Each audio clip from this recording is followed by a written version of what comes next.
السلام علیکم ناظرین، اگر آپ اسلامک موٹیویشنل اقوال سننا پسند کرتے ہیں تو یہ ویڈیو آپ کے لیے ہے۔ ویڈیو کو آخر تک ضرور دیکھیں اور ساتھ ہی ہمارے چینل کو لائک اینڈ سبسکرائب کرنا نہ بھولیں۔ فرشتے اللہ سے پوچھتے ہیں کہ اے اللہ، آج یہ تکلیف کس کے پاس لے جائیں؟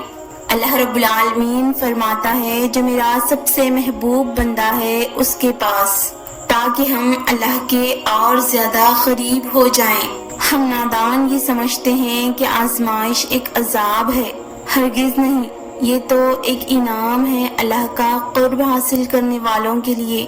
اللہ کو بندے کا مانگنا بہت پسند ہے۔ جانتے ہو تمہیں آزمائش میں ڈالنے سے پہلے وہ تمہیں آزمائش سے نکالنے کا وسیلہ بناتا ہے۔ تم یہ سوچتے ہو کہ یہ برا وقت کب ختم ہوگا یا پھر ختم ہوگا یا نہیں۔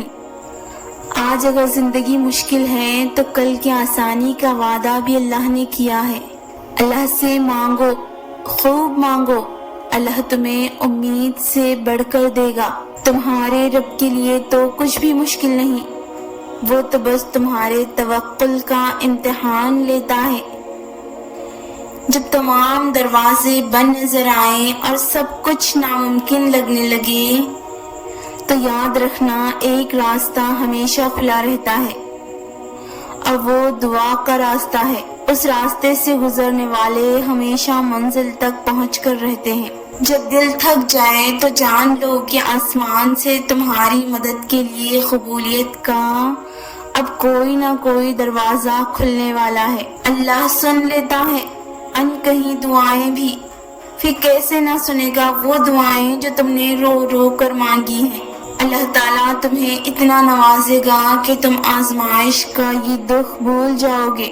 یقیناً کوئی بڑا معجزہ ہے تمہارے لیے، اسی لیے اللہ نے اب تک انتظار سے تمہیں تھکنے نہیں دیا۔